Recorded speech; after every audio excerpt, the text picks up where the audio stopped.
고린도전서 15장 9절에서 11절까지 제가 봉독을 하겠습니다. 나는 사도 중에 가장 작은 자라. 나는 하나님의 교회를 박해하였으므로 사도라 칭함받기를 감당하지 못할 자니라. 그러나 내가 나된 것은 하나님의 은혜로 된 것이니 내게 주신 그의 은혜가 헛되지 아니하여 내가 모든 사도보다 더 많이 수고하였으나 내가 한 것이 아니요 오직 나와 함께 하신 하나님의 은혜로라. 그러므로 나나 그들이나 이같이 전파하며 너희도 이같이 믿었느니라. 아멘. 기도하시겠습니다.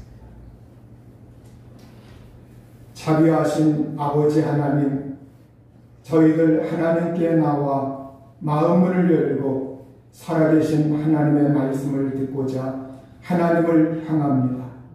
이 시간 성령으로 임재하시고 각 사람에게 은혜를 주옵소서. 우리 구주 예수님의 이름으로 기도하옵나이다. 아멘. 사도 바울은 하나님의 은혜를 받고 나서 크게 깨달은 점이 있습니다. 나는 자격이 없는 사람이다. 나는 하나님 앞에서 아무 자격이 없는 사람이다. 이것을 그가 깨달았습니다. 오늘 고린도전서 15장 9절에 보면 나는 사도라 불릴 자격이 없다. 사도라 불릴 자격이 없다. 사도라 불리기도 적합지 못한 그러한 자다. 이렇게 자기 자신을 칭하고 있습니다. 왜 그가 그런 말을 했을까요? 그것은 내가 하나님의 교회를 박해하였기 때문이라고 이렇게 말을 하고 있습니다. 그는 스데반이 죽임을 당할 때 그때 스데반의 죽임에 찬동을 하였고 그가 죽임당하는 것을 마땅히 여겼습니다. 사울은 교회를 장멸하고 없애려고 동분서주하면서 이리저리 날뛰었습니다. 집집마다 들어가서 남녀 사람들을 끌어다가 예수 믿는 남자 여자를 가리지 않고 끌어내서 감옥에 넘겨주었습니다. 교회를 박해하고 예수님 믿는 사람들을 적대시하고 예수 그리스도를 향하여 등을 돌리고 그러면서 의기양양해서 끊임없이 주님의 몸된 교회를 박해하였습니다. 그런데 이러한 사람이 하나님의 부르심을 받아서 그 사울이 바울이 되게 하셨습니다. 하나님은 바로 그가 십자가의 원수로 행할 때 예수님을 대적하고 그리스도의 대적자로 나섰을 때 사울이 교만하였을 때 사울이 기고만장할 때 그리고 하나님의 뜻과 정반대의 길을 걸어가고 있을 때 하나님은 사울을 주목하셨고 그 사울을 부르셨습니다. 사울이 여전히 주의 제자들에 대하여 우욕과 살기가 등등하고 그리고 대제사장에 가서 다메섹으로 가는 그러한 여러 회당에 다메섹으로 내가 갈 터인데 여러 회당에 보낼 서신을 청했습니다. 그는 대제사장들로부터 서신을 받아서 그것을 품에 품고 그리고 다메섹을 향해서 길을 갔습니다. 다메섹에 거의 이르렀을 때 갑자기 하늘에서 빛이 비치고 하늘에서 소리가 들립니다. 사울아 사울아 네가 어찌하여 나를 박해하느냐. 사울이 땅에 고꾸라져서 주여 누구시옵니까? 이렇게 묻자 나는 네가 박해하는 예수라. 나는 네가 박해하는 예수라. 이 사울이 거기에서 완전히 무너졌습니다. 자기의 이론, 자기의 틀, 자기의 생각, 자기의 지금까지 모든 자기의 생각과 견해와 틀이 완전히 무너져 내려앉았습니다. 그 순간 예수 그리스도를 알아보았고 구원받고 예수 그리스도의 음성을 들었고 예수 그리스도를 목격을 하였습니다. 이런 상태에서 주님의 부르심을 받은 것, 이것을 생각해 보니까 이 사도 바울이 하나님의 은혜가 너무나 감사하고 너무나 고마우고 그 은혜가 너무나 놀라운 거예요. 내가 한 거라고는 아무것도 없는데 그저 내가 예수님 싫다고 예수 믿는 사람들을 잡아다가 죽이는데 그들을 끌어갔고 못되게 물었고 박해하였고 적대시하였고 그러던 사람이었는데 하나님께서 나 같은 죄인을 기억하셔서 하나님이 부르신 뿐만 아니라 사도로 삼아주셨다고 하는 데 대하여 그는 감격해 하고 하나님, 저는 사도라 불릴 아무 자격이 없는 사람입니다. 거기에 적합지 못한 그러한 사람입니다. 이렇게 자기 자신을 깨닫게 되었습니다.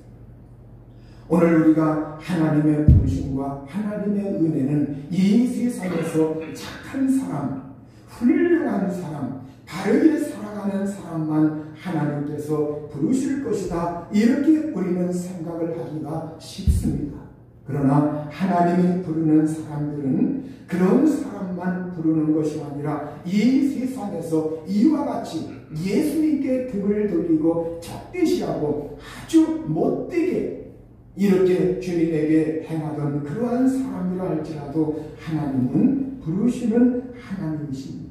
그에게 은혜를 주시는 하나님이십니다. 왜 하나님께서 사람을 선택하시고 사람을 부르실까요? 왜 하나님은 그러한 사람들에게 은혜를 주실까요?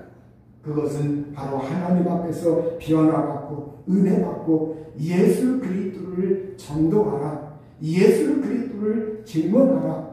아직도 예수 못 믿고 지옥 가는 사람들이 많이 있는데 그러한 사람들에게 예수의 생명을, 네가 체험한 예수님을 그들에게 나타내고 말을 하여라. 이것을 위해서 하나님은 지금도 이 세상에서 예수 안 믿던 사람들, 예수에게 등을 돌리던 그러한 사람들, 하나님을 거역하는 사람들, 이러한 사람들을 끊임없이 하나님은 찾으시고 부르시는 하나님이십니다.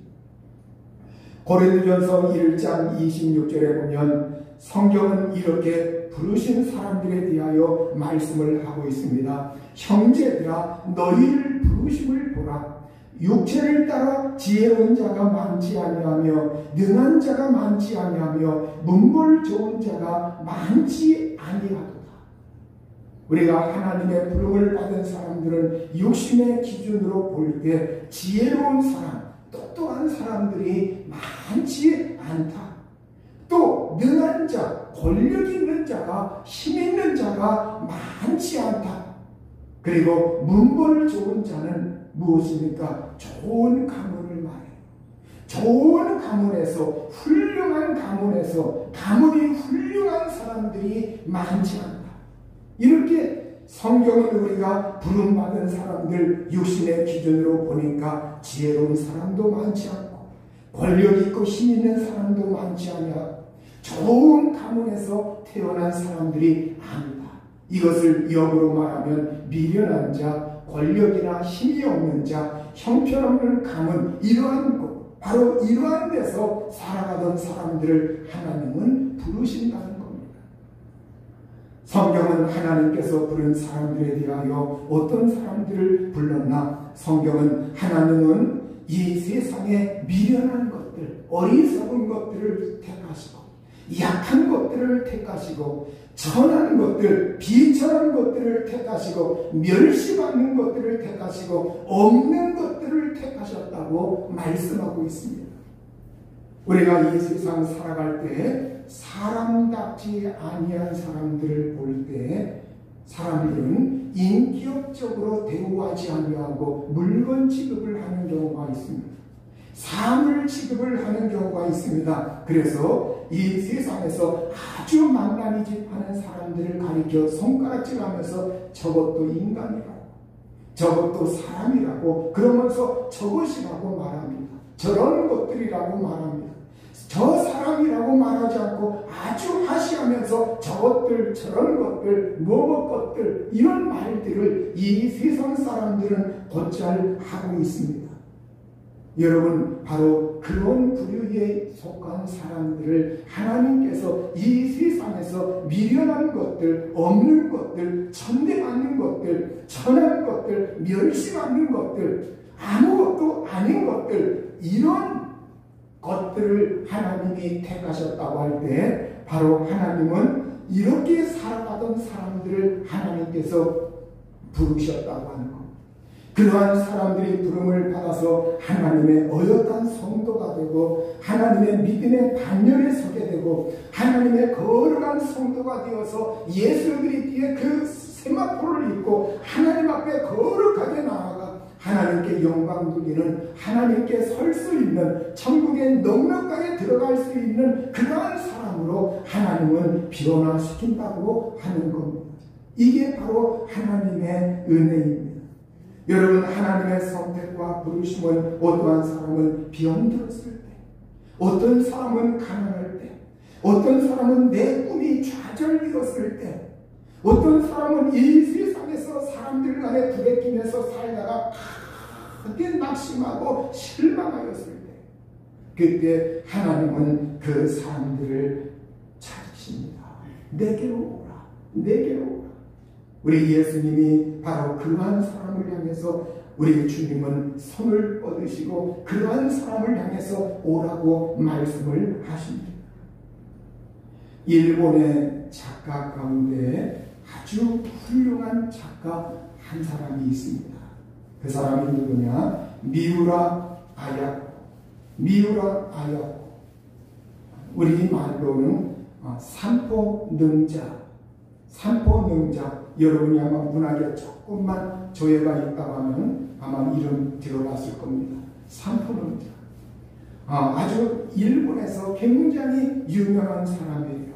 이 사람은 정말로 그가 이 세상에서 1922년도 일본의 홋카이도, 우리가 북해도라고 말을 하죠. 홋카이도 이곳에서 출생을 해가지고 1999년도 하나님의 부르심을 받았습니다. 그런데 그가 이제 대학은 나오지 않았지만 그 시절에는 대학 안 나와도 학교 선생님을 하던 그러한 시절이에요. 그래서 10대 후반의 나이에 학교 선생님이 되었습니다. 학교에서 약 7년 정도 교사로 근무를 하다가 그 당시에 일본의 군국주의 교육이 싫어가지고 자기가 선생을 해보니까 일본의 이 교육이 잘못되었다. 그걸 깨닫고 나서 군국주의 교육 이게 굉장히 싫다. 그래서 이제 20살 그 중에 그만두었습니다. 자기 스스로 그걸 그만두고 그리고 살아가는데 얼마 안 있어서 병에 걸렸어요. 폐결핵이 찾아왔고 심장병, 대상포진, 이러한 질병들, 그리고 척추 고량, 이러한 병들이 복합적으로 그 몸에 생기는 바람에 24세부터 37살까지 아무 일도 못하고 24세부터 37세까지 13년 동안 병원 생활, 요양 생활, 이러한 것으로 계속 인생을 보내게 됩니다. 그 당시에는 이렇게 폐결핵이라고 하면 대부분의 사람들이 폐결핵을 앓다가 죽습니다. 오늘날은 약이 좋아가지고 오늘날은 폐결핵 약을 잘 복용하면 사는 그러한 세상입니다. 그러나 그 당시에는 약이라고 해야 변변치 못하고 폐결핵 걸리면 거의 죽는 그러한 세상이었어요. 그래서 이 죽음의 공포와 싸우면서 침대에 누워가지고, 그리고 그 당시에는 여러 병이 복합적이었고 머리부터 허리까지 깁스를 해놓고 그러면서 타인의 손을 빌려 대소변을 가리는 일까지 그렇게 하면서 13년 동안 지내게 돼요. 그런데 그 13년 동안 병치레를 하는 가운데 한 가지 희망의 소식이 그에게 전해집니다. 그것은 바로 예수 믿으라고 하는 그 전도를 받게 돼요. 전도를 받고 나서 그가 마음의 문을 열고 병상에서 예수님을 받아들이고 예수님을 영접을 합니다. 예수 그리스도를 받아들이고 예수님을 영접하고 그 순간부터 그는 하나님 말씀을 붙들기 시작해요. 성경을 붙들고 성경을 읽고 하나님을 의지하고 그러면서 그녀는 이렇게 말을 합니다. 그러던 제가 소망을 갖게 된 것은 바로 내 안에 주님이 찾아오셨기 때문입니다. 예수 그리스도가 그 마음속에 들어올 때 소망을 갖게 되고 이제 나는 이 병에서 노인받을 수 있다. 이러한 희망을 갖게 됩니다. 그래서 바로 그의 몸이 조금씩 호전되기 시작해요. 예수 안에 있을 때 그러면서 이제는 그 병상 중에 정말로 이제 남편 될 사람을 만나게 돼요.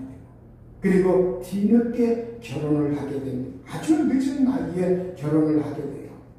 그러면서 그녀는 이런 말을 합니다. 생각해보니 병으로 잃게 된 것은 건강뿐이었습니다. 젊었을 때 13년간 병치레로 인해 그리스도를 알게 되었고 누구와도 바꿀 수 없는 남편도 얻었으며 한 사람이라도 더 많은 사람들이 그리스도를 전하고 싶어 소설을 쓰게 되었지요. 결혼을 하고 나니까 남편이 벌어오는 그 봉급이 변변치 못하더라고요. 가정살림하기가 쪼들려가지고 어떻게 했느냐, 이제 조그만 자파상, 조그만 가게를 냈습니다. 조그만 가게를 내면서 그 가게에서 낮에 가게를 보고 저녁이면 퇴근해가지고 집에서 이제는 책을 읽으면서 성경도 읽고 그리고 독서도 하고 그러면서 그때부터 이제는 내가 글을 써야 되겠다. 내가 예수님을 믿게 되었는데 예수님이 나에게 영원한 생명을 주셨는데 내가 어떻게 하면 이 은혜를 갚을 수가 있을까? 곰곰이 생각해 보니까 내가 글을 써서 하나님의 이 사랑과 하나님의 놀라우신 이 구원과 이것을 문학을 통해서 드러내야 되겠다. 그러면서 그때부터 그가 소설을 쓰야겠다 하면서 그는 그때부터 이제 주부로서 집에 와서 이제 저녁 시간에 소설을 쓰기 시작합니다. 글을 쓰기 시작해요. 사람들에게 알려진 소설, 여러분 유명한 소설 하나 대표적인 소설이 있죠. 빙점이라고 하는 소설이 있습니다. 빙점. 그 빙점이라는 소설이 일본의 아사히 신문에서 이렇게 소설을 모집한다고 하는 그러한 소식을 접하고서 아사히 신문에 그 소설을 출품을 합니다. 1000만엔, 그 당시에 1000만엔이라고 하는 그 거금을 걸고 아사히 신문에서 그렇게 광고를 냈을 때 그것을 보고서 거기에 응모를 해가지고 당선이 돼요. 바로 그때부터 아사히 신문에 매일매일 그 소설의 일부가 조금씩 실리게 돼요. 그것이 실리면서 일본 사람들에게 센세이션을 일으킵니다. 일본 사람들이 이런 글이 어디 있는가 모두 다 놀라게 되고 사람들이 정말로 굉장히 호감을 갖게 돼요. 그리고 그것이 연재가 끝난 다음에 단행본 책으로 나오게 되고 그것이 알려져서 나중에 노벨 문학상까지 받게 됩니다. 노벨 문학상을 받고 나서 이름이 명성이 알려져요. 명성이 알려져요. 그러면서 그래서 그녀는 이제 그 소설을 계속 다른 소설도 쓰고 여러 가지 소설을 쓰게 돼요. 제 서점에도 바로 미우라 야구의 소설이 5권 어떤 목사님이 저에게 선물을 해줘가지고 5권이 있어요. 길은 여기에 이런 그 소설 서문에 보면 그 속표지에 예수님의 말씀 나는 길이요 진리요 생명이니 곳곳에 성경 구절, 성경 말씀들이 그 소설 곳곳에 이렇게 들어가 있고, 하나님이라는 것이 말미든지 중간이든지 이러한 내용들이 여기저기 들어가요. 바로 그가, 내가 정말 일본은 예수 믿는 사람들이 아주 드물어요.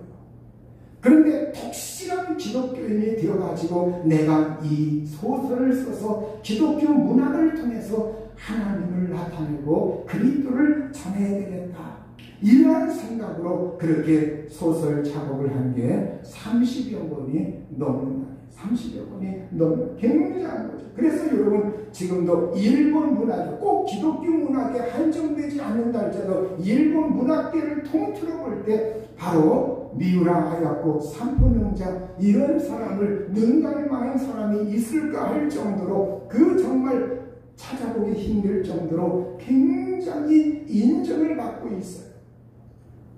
그런데 기독교 신앙의 기초에서 원죄, 평화, 예수 그리스도를 통한 하나님의 사랑을 주제로 해서 이러한 저작들을 끊임없이 낸 이 사람, 미우라 아야코. 그런데 이 사람이 자신의 기도에 대해서 이렇게 말한 것이 이렇게 소개된 적이 있어요. 그 기도는 뭐냐? 하나님, 은혜에 익숙해지지 않게 해주세요. 그녀는 투병 중에 남편을 만났고, 그리고 그 투병 중에 하나님의 사랑을 많이 받아 구원받았고, 하나님의 은혜로 병을 고침받았고, 그러면서 그 은혜가 너무 감격해서, 그래서 처음 이제 신앙생활을 하고 처음 몇 년간 살 때는 굉장히 기쁘고 굉장히 감격스럽고, 그런데 이제 집에서 남편과 살면서 점점 그 고마운 마음이 시들해져 가고 그 삶에 익숙해지면서 그것이 당연하게 되었다는 겁니다. 그래서 이제 남편에게 신경질 내고 화도 내고 미워하기도 하고, 그런데 어느 날 기도하는데 내가 이래서는 안 되지. 내가 하나님의 은혜를 받은 사람으로서 은혜에 너무 익숙해져 가지고 마치 이것이 당연한 것 마냥 그렇게 거기에 너무 익숙해져서, 그래가지고 내가 감사도 형식으로 흐르게 되고, 그리고 정말로 고마운 마음도 이제는 냉랭해지고, 이래서는 안 되겠다. 그래서 내가 은혜라고 하는 것은 당연하게 여기면 안 되겠다.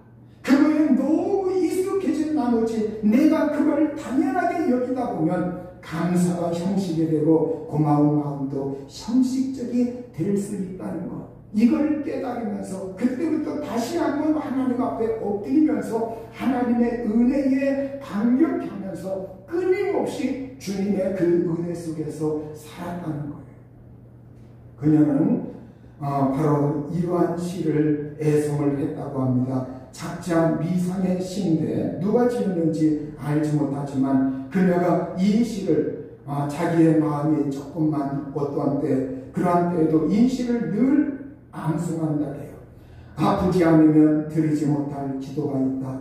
아프지 않으면 믿지 못할 기적이 있다. 아프지 않으면 듣지 못할 말씀이 있다. 아프지 않으면 접근하지 못할 성수가 있다. 아프지 않으면 우러러 뵙지 못할 성한 거룩한 얼굴, 하나님의 얼굴이 있다. 아프지 않으면 나는 인간일 수조차 없다. 아픔을 통해서 하나님의 은혜를 체험한 자기 형편이 이 시에 투영되어 나타나더라. 그러면서 이 시를 암송하고 묵상하면서 끊임없이 내가 이 세상에서 살아갈 때 하나님의 은혜 속에서 살아야겠다. 하나님의 은혜 가운데 살아야겠다. 그리고 인생의 말년에 이제 그녀는 또 병으로 고통을 받게 돼요.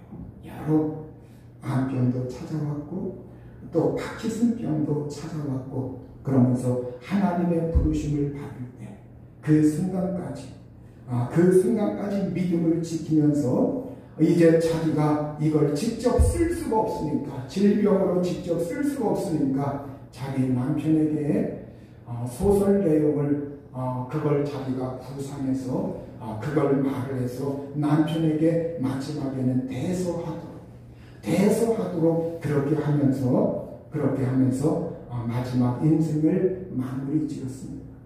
여러분, 정말로 오늘 우리가 하나님의 은혜, 이 하나님의 은혜에 머물러 우리가 살아야 되겠다. 주님의 은혜 속에서 우리가 항상 강력하면서 살아야 되겠다. 유머 하나 하겠습니다. 너무 심각하게 받지 말고요. 한 남자가 하나님께 물어보았습니다. 하나님, 처녀들은 귀엽고 매력적인데 왜 마누라들은 늘 화만 내고 잔소리가 많고 불평만 그렇게 많나요? 그러자 하나님 가라사대, 얘야, 처녀들은 내가 만들었지만 마누라는 네가 만들었느니라. 이렇게 하나님이 말씀하더라고요.